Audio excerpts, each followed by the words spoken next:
Hello, this is Dr. Ken, joined by my teaching assistant Bear, who may come and go as she pleases, uh, presenting a paper for the Classical Association Conference 2022 in Swansea.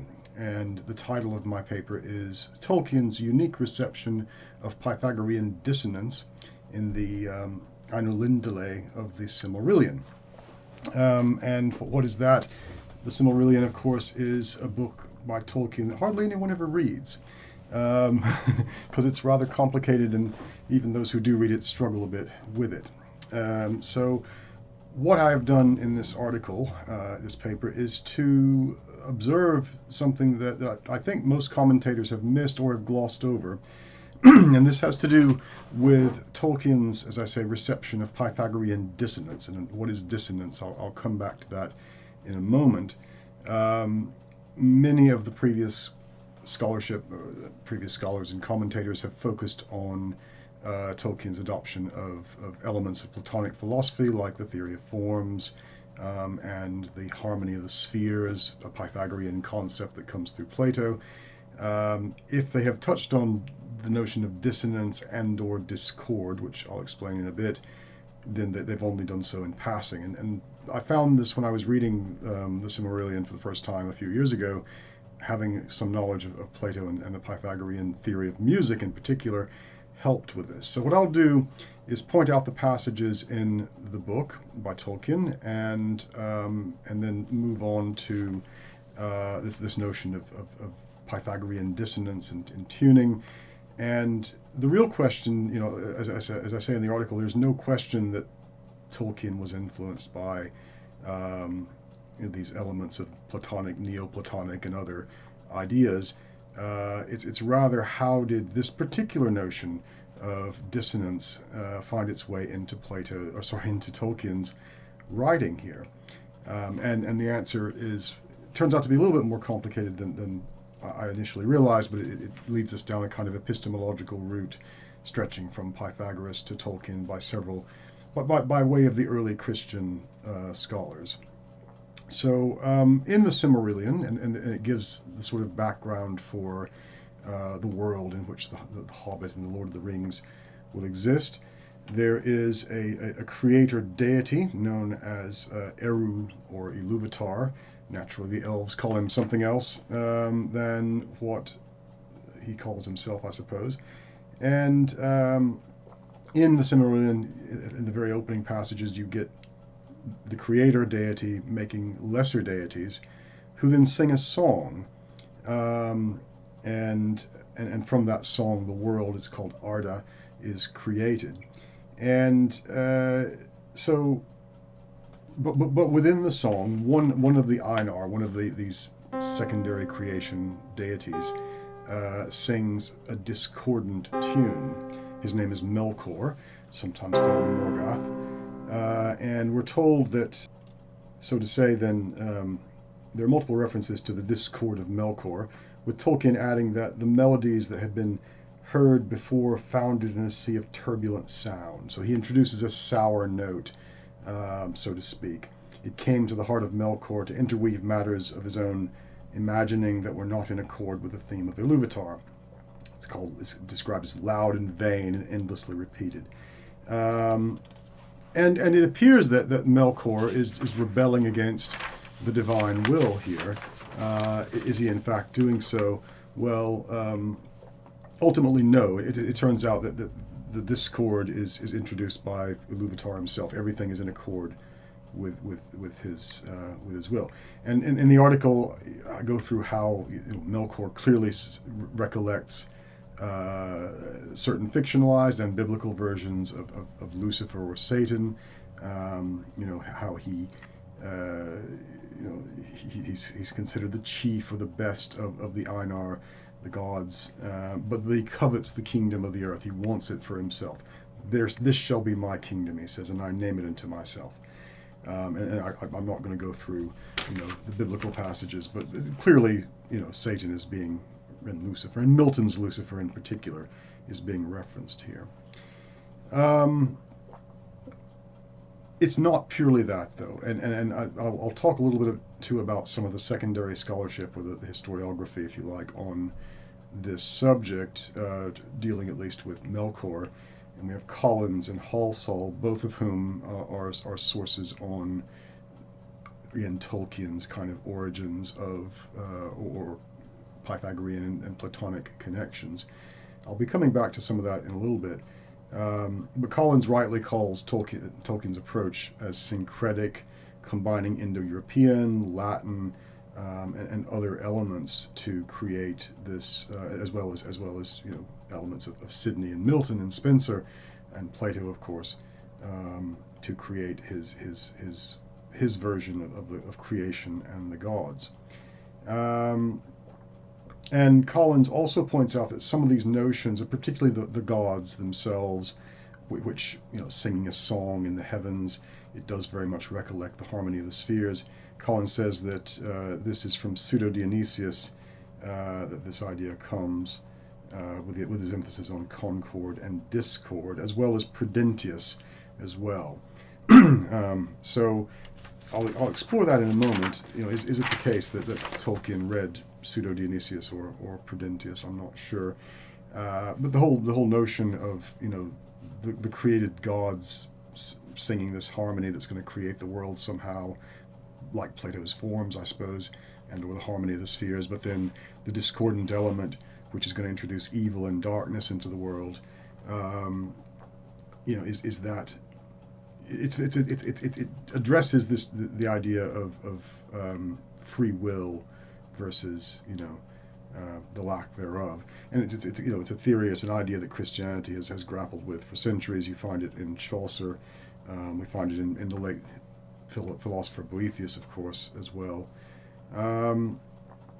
and another scholar, Mackintosh, has identified a number of philosophical sources behind the Ainar's music. He picks up in particular on Thomas Aquinas, by way of Augustine and Augustine's De Musica, which derives a great deal from Neoplatonic notions. And again, it's not a question, but like I say, most of the scholars focus on the harmony of the spheres, the forms, the fairly obvious elements that are Platonic and or Pythagorean. But I'm arguing here that this notion of the discordant melody that Melkor, the dark god, or whatever you want to call him, represents, is very much a feature inbuilt into Pythagorean tuning. And I find it interesting that Tolkien has picked up on this. How and why he did so, subject to debate. But what do I mean? What do I mean by Pythagorean tuning and harmony and discord or dissonance? And you can find these notions described in the works of Aristotle and others, but the mathematical understanding and division of the musical canon, in particular the 12-note division, but not just that. It requires a dissonant note, or two in some cases. It depends on how you want to do it. I'm not going to go through all of this. My article does it in some detail, but the musical scale or chromatic scale is operationally defined through intervals composed of 3, 4, 5, 7, 8, or 9 semitones. There are major and minor thirds or sixths, perfect fourths and fifths, and their enharmonic equivalents. And number, ratio, proportion all define these notes, and hence all subsequent music that partakes of that tradition. When creating these musical scales, a necessity or a product of this particular way of doing it is a dissonant note, or, as I say, more than one in many cases, and the composers can choose not to play these notes. They don't have to play them, but some do. And interestingly enough, in the period that Tolkien was writing, that of the First World War, there was an increased interest in dissonance and discordant notes. So you have the likes of Benjamin Britten, for example, contemporary of Tolkien, you know, utilizing dissonance, utilizing the dissonant notes very effectively to convey by his music the disruptive upheavals of the First World War. And I realize that Tolkien often denied that there were, that the war came out in his writing. I think that why he did that is subject to debate, but I think having fought in it and experienced it firsthand, it's unlikely that it didn't come out in his writing. And I think the dissonance and the discord represented by Melkor, much as with Britain in his music, signify that. And as I say too, in the article, the dissonant note in the Pythagorean division of the musical canon is referred to as the wolf tone, or the flatted fifth, and sometimes the devil's interval, and I think that's not accidental. Now, the earliest demonstrable reference of those terms, or at least the term wolf tone, is medieval, but that is in perfect keeping with Tolkien's background. And I'll just say very briefly what we know about Tolkien and his studies. He studied Latin and ancient Greek from as early as 1904, then with Finnish and modern and ancient Gothic later on. In 1911, he attended Exeter College, Oxford, where he initially read the classics, Old English, and Germanic languages, especially Gothic, Welsh, and Finnish, until 1913. He obtained a second-class degree in honor moderations, which was the midway stage at the time of a four-year Oxford Greats, i.e. classics course. Though he received an Alpha Plus in philology, which would be a defining feature of his later academic career, he then changed from the classics to English language and literature courses, focusing again more on sort of medieval writing, and received a first-class honors degree in June of 1915, prior to joining up for the war. Just curiously as an aside, one of the poems that he discovered in the course of his Old English studies was known as the Christ of Kynewulf, which used the term Midargeard, I hope I'm not butchering that too much, which he translated as Middle Earth. So it's clear that a lot of the ideas that he's later using in his writing come from this. In terms of Melkor and his discordant tone, like I say, I argue in the article, and I'm not going to go through it all, that we can trace it through people like Plotinus, the 3rd century writer, Neo-Pythagorean, and a range of others. Certainly the ideas of like the harmony of the spheres are present in Plato, and there's every reason to believe Tolkien had read Plato, probably the Timaeus, and likely other things as well, especially since Thomas Aquinas discussed it in his Ethics, and we know he read Aquinas. Ratios in musical structure, are reflected in this work. Again, Aquinas getting at his ideas mostly from Augustine's De Musica. And De Musica in particular is replete with Neoplatonic and Pythagorean elements, again derived from Plotinus and others. So, and I'll talk a little bit about Augustine. Tolkien's Einolindale, Song of the Einar, would likely have been regarded by medieval scholars as reassuringly easy to fit into the schema of Augustine's Christian Neoplatonist synthesis and writings of others such as Pseudo-Dionysius and Dante. Who's Pseudo-Dionysius? He was a Christian Neoplatonist writing in the late 5th or 6th centuries AD, but claimed to be an individual from much earlier, who had been converted to Christianity.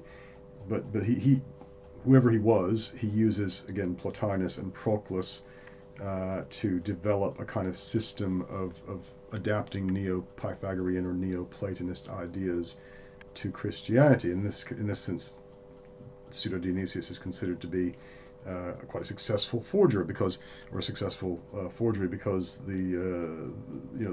he managed to inject key elements of Neoplatonism into Christianity, while claiming to be this And of course, other in his figure that writing, he talks a great deal about the perspectives of divine beauty and harmony.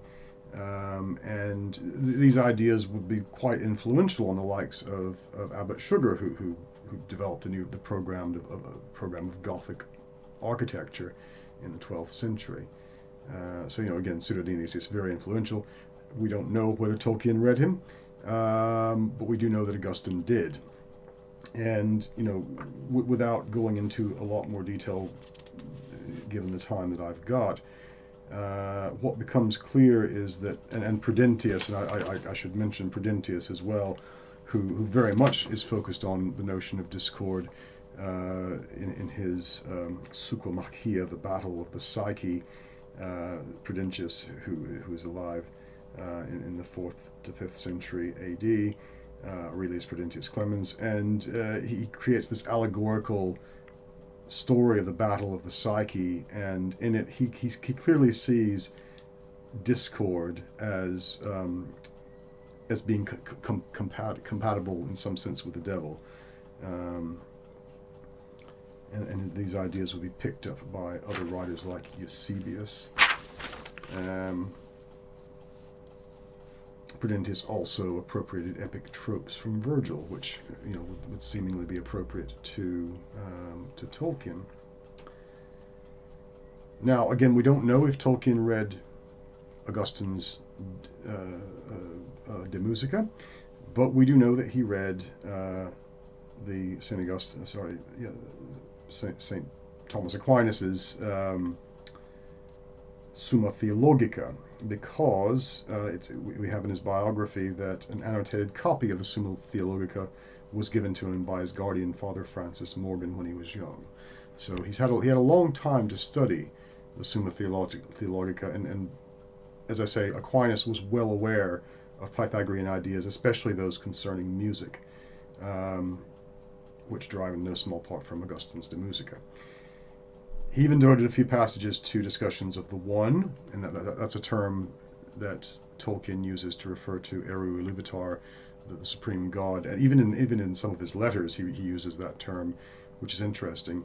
But Aquinas does as well. And Aquinas frequently referenced Aristotle, Plato, Empedocles with his both musical and theories, and sought to demonstrate how music is derived from principles established by arithmetic, or resonates with Christian debates, and discourses over evil and free will, going back to the Latin fathers, but is also has distinctly Pythagorean elements, and that seems to be a deliberate choice on Tolkien's part.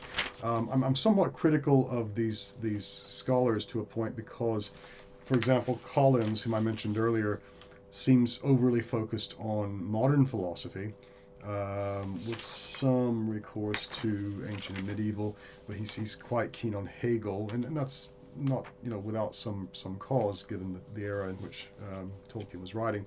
Halsall, by contrast, is much more immersed in medieval Catholic philosophy, and in particular Aquinas. Although, again, having looked at his work, he doesn't talk about the Pythagorean notion of discord or dissonance to the same extent as he does other features, and again, it's understandable that he might not be as interested in it. I'd say that there are issues with both of these sources and others. They've got agendas, although we can't overlook Tolkien's Catholicism.